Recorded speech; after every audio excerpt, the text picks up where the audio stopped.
Glucose 6-phosphate dehydrogenase, or G6PD, deficiency is a genetic disorder that affects red blood cells, making them more vulnerable to destruction or hemolysis when exposed to certain triggers.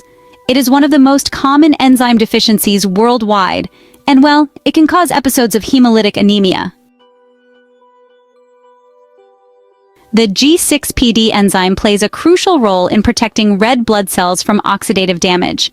It helps produce NADPH, or nicotinamide adenine dinucleotide phosphate, which keeps glutathione in a reduced state, preventing red blood cells from oxidative stress. Without adequate G6PD, red blood cells break down prematurely, leading to hemolysis. G6PD deficiency was first described in the 1950s when researchers noticed a link between anti-malarial drugs, like primaquine, and hemolysis in some patients. Later studies confirmed its genetic nature and the connection with favism, which is a reaction to fava beans. The genetic mutations responsible were mapped to the X chromosome. G6PD deficiency is most common in populations of African Mediterranean, Middle Eastern, and South Asian descent. It affects approximately 400 million people worldwide. The higher prevalence in areas where malaria was historically widespread is due to its protective effect against severe malaria. Let's talk about the causes and genetic basis of G6PD deficiency. This condition follows an inheritance pattern known as X-linked recessive disorder. It's located on the X chromosome and primarily affects males who have only one X chromosome. Females, on the other hand, can be carriers if they are heterozygous, or they can be affected if both of their X chromosomes carry the mutation. Now, mutations in the G6PD gene play a crucial role here. There are over 400 different mutations in the G6PD gene, specifically in the XQ28 region. These mutations reduce enzyme activity to varying degrees, which leads to different levels of severity in the condition. Variance and severity levels. G6PD deficiency is classified based on enzyme activity. Class 1, severe deficiency, associated with chronic hemolysis. Class 2, severe deficiency but intermittent hemolysis. Class 3, moderate deficiency, hemolysis occurs under stress. Class 4 and 5, minimal or no clinical symptoms. Symptoms and clinical manifestations. Acute hemolytic anemia. Symptoms include fatigue, pale skin, jaundice, dark urine, and a rapid heart rate. This condition is caused by triggers such as infections, drugs, or certain foods. Treatment involves removing the trigger hydration and, in severe cases, blood transfusions. Neonatal jaundice. Newborns with G6PD deficiency are at a higher risk of severe jaundice, also known as hyperbilirubinemia, in the first few days of life. If untreated, it can lead to kernicterus, which is brain damage. Treatment options include phototherapy, hydration, or exchange transfusions in severe cases. Chronic hemolysis. This is less common but can occur in severe cases, leading to persistent anemia, gallstones, and an enlarged spleen. Other rare complications. These include methemoglobinemia, which is high levels of methemoglobin in the blood leading to oxygen transport issues, and an increased risk of oxidative stress-related disorders. Triggers of hemolysis. Medications to avoid. Antimalarials such as primaquine and chloroquine, antibiotics like sulfonamides, nitrofurantoin, and chloramphenicol, painkillers including high doses of aspirin and ibuprofen. Other medications such as dapsone and methylene blue should also be avoided. Foods and substances to avoid. Fava beans, commonly known as favism. Artificial food dyes, particularly those found in processed foods. Tonic water, which contains quinine, should also be avoided. Infections as a trigger. Certain bacterial and viral infections can trigger oxidative stress, leading to hemolysis. Malaria and pneumonia are particularly dangerous. Stress and other environmental factors. Physical stress, extreme exercise, and emotional stress can contribute to oxidative damage. Diagnosis and screening. Common diagnostic tests. The G6PD enzyme activity test measures enzyme levels in the blood. A peripheral blood smear detects abnormal red blood cells. Hemoglobin tests are used to check for anemia. Neonatal screening. This is recommended in high-risk populations to detect severe cases early and prevent complications like neonatal jaundice. Genetic testing for G6PD deficiency. This test identifies specific mutations in the G6PD gene and is useful for carrier detection in females. Challenges in diagnosis. False negative results can occur during hemolysis because defective red blood cells have already been destroyed. Pregnant women who are carriers may have a mild deficiency but usually have no major complications. Severe deficiency in the mother may slightly increase the risk of neonatal jaundice in the baby. Certain medications used in pregnancy, such as some antibiotics, should be avoided to prevent fetal hemolysis. Can people with G6PD deficiency get vaccinated? Yes, most vaccines are safe. However, some vaccines may contain preservatives or ingredients that could cause mild oxidative stress, so it is always best to consult a doctor before vaccination. Can someone with G6PD deficiency donate blood? If a person has no recent hemolytic episodes, they may be eligible to donate blood. However, some blood donation centers may restrict donations from G6PD deficient individuals.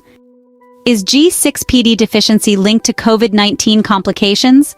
Some studies suggest that people with G6PD deficiency may have increased oxidative stress during severe infections like COVID-19, which could lead to a higher risk of hemolysis and complications. However, research is still ongoing. So, is G6PD deficiency the same as anemia? Well, no, but it can cause anemia, specifically hemolytic anemia, when red blood cells are destroyed faster than they are produced. Alright, what should parents of a child with G6PD deficiency know? First, be aware of food and medication restrictions. Also, it's important to inform teachers and caregivers about the condition. Ensure quick medical attention if signs of hemolysis appear, such as jaundice, dark urine, or fatigue. And of course, follow up with a pediatrician regularly. Now, let's talk about support groups and resources for patients. There are the G6PD Deficiency Foundation and various support groups, both local and online. Medical genetics clinics can provide genetic counseling. Pharmacogenomic services are available for safe medication selection. And don't forget, dietary guidelines from nutritionists who specialize in G6PD deficiency can be incredibly helpful. Living a healthy life with G6PD deficiency. People with G6PD deficiency can live normal, healthy lives with proper management. By avoiding triggers, staying informed, and maintaining a healthy lifestyle, complications can be minimized. G6PD deficiency printable checklist: foods, medications, and other triggers to avoid. Medications to avoid: antibiotics, sulfonamides such as sulfamethoxazole and sulfasoxazole, nitrofurantoin, chloramphenicol, dapsone, and nalidixic acid. Anti-malarial drugs: primaquine, chloroquine, hydroxychloroquine, and tafenoquine. Painkillers and fever medications: aspirin in high doses, ibuprofen in high doses, and mefenamic acid.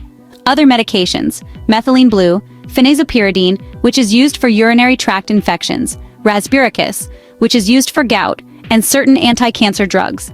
Always consult a doctor for specific advice. Alright, let's talk about foods to avoid if you have G6PD deficiency. First up, legumes.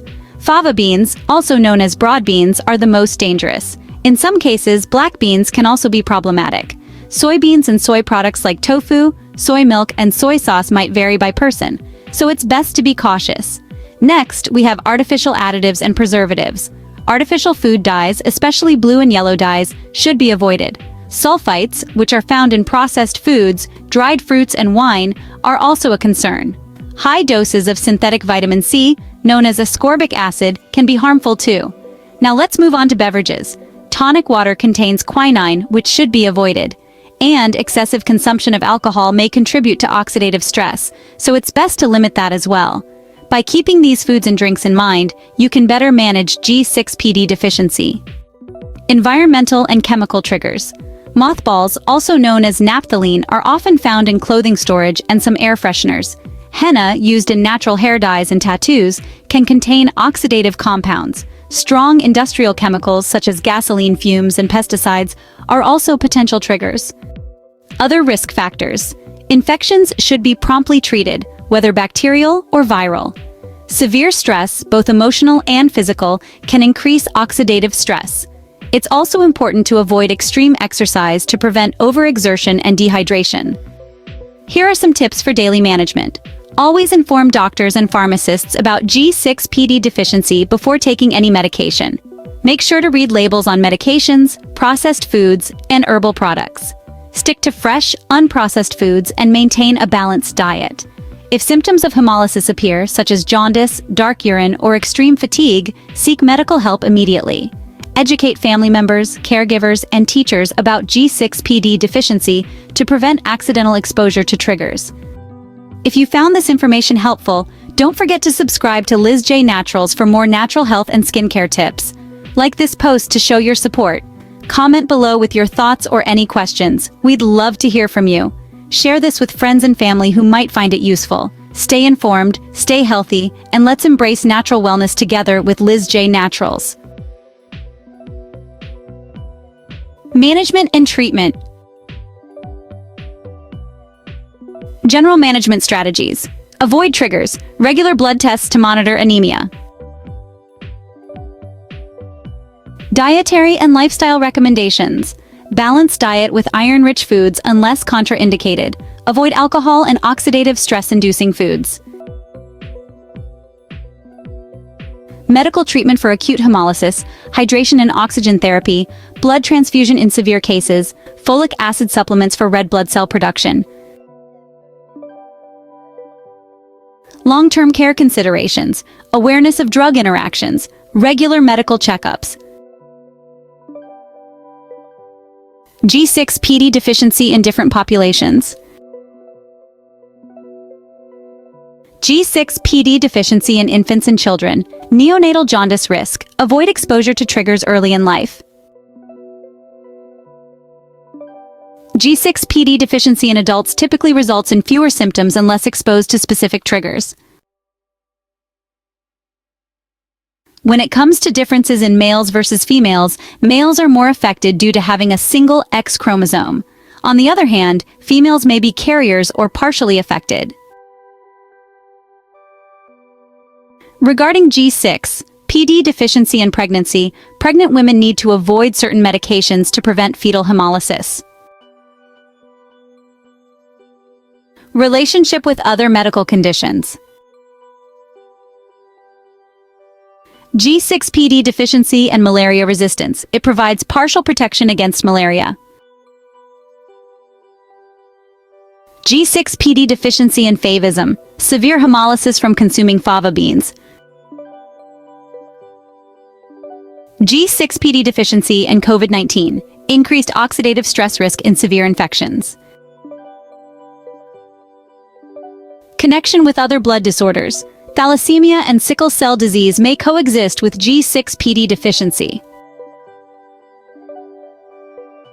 Research advances and future perspectives. Gene therapy and CRISPR research. Personalized medicine approaches. FAQs and myths about G6PD deficiency. Can G6PD deficiency be cured? No, but it can be managed. Can people with G6PD deficiency donate blood? Only if no recent hemolytic episodes. Common myths and misconceptions. Myth 1: G6PD deficiency is a rare condition. Reality: G6PD deficiency is one of the most common enzyme deficiencies, affecting approximately 400 million people worldwide.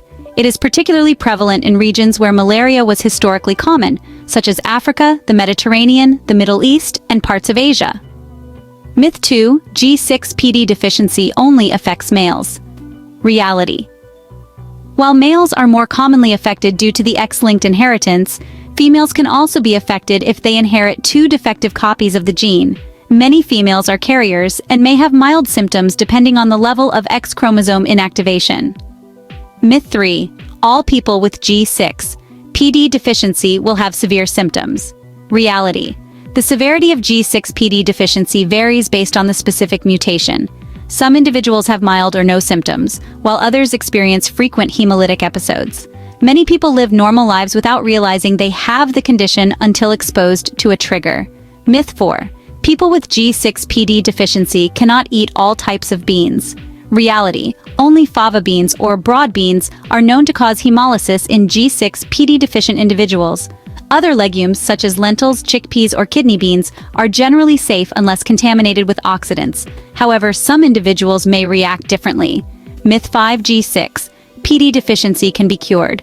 Reality: G6PD deficiency is a genetic condition, meaning it cannot be cured. However, proper management and avoiding triggers can prevent complications, allowing individuals to lead healthy lives. Myth 6: only medications can trigger hemolysis in G6PD deficiency. Reality: while medications such as sulfa drugs, antimalarials, and certain painkillers are well-known triggers, hemolysis can also be caused by infections, such as viral or bacterial infections, fava beans and certain foods, severe physical or emotional stress, and exposure to mothballs or naphthalene. Myth 7: people with G6PD deficiency should avoid vitamin C. Reality: this is partially false. High doses of synthetic vitamin C or ascorbic acid may contribute to oxidative stress, but normal dietary intake from fruits and vegetables is generally safe. Myth 8: people with G6PD deficiency cannot receive blood transfusions. Reality: people with G6PD deficiency can receive blood transfusions when necessary, such as during severe hemolytic anemia. However, the transfused blood must come from a compatible donor, and triggers should be avoided afterward. Myth 9: all babies with G6PD deficiency will develop severe jaundice. Reality: while newborns with G6PD deficiency have a higher risk of neonatal jaundice, not all will develop it. Regular monitoring and early intervention, such as phototherapy, can prevent severe complications.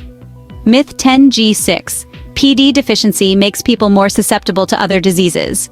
Reality: G6PD deficiency does not directly cause immunodeficiency, but since infections can trigger hemolysis, managing infections early is important. Interestingly, G6PD deficiency is thought to provide some protection against severe malaria infections. Frequently asked questions. Question 1. What happens if a person with G6PD deficiency consumes a trigger? Answer: if exposed to a trigger such as fava beans, certain drugs, or infections, red blood cells may start breaking down rapidly, leading to symptoms such as fatigue and weakness, jaundice, dark-colored urine, rapid heart rate, and shortness of breath. Mild cases may resolve on their own, but severe cases may require medical intervention, such as hydration, oxygen therapy, or blood transfusions. Question 2. How is G6PD deficiency diagnosed? Answer: diagnosis is usually done through a G6PD enzyme activity test, which is the most common method, genetic testing for carrier detection in females, and neonatal screening for early detection in newborns. Question 3. What should I do if I am diagnosed with G6PD deficiency? Answer: if diagnosed, follow these steps. Avoid known triggers such as medications, foods, and environmental toxins. Inform healthcare providers about your condition before taking any medication. Monitor for symptoms of hemolysis, such as jaundice and dark urine, and educate family members and caregivers about emergency signs. Question 4. Can people with G6PD deficiency exercise normally? Answer: yes, moderate exercise is safe. However, excessive physical stress may increase oxidative stress, so it is important to stay hydrated and avoid overexertion.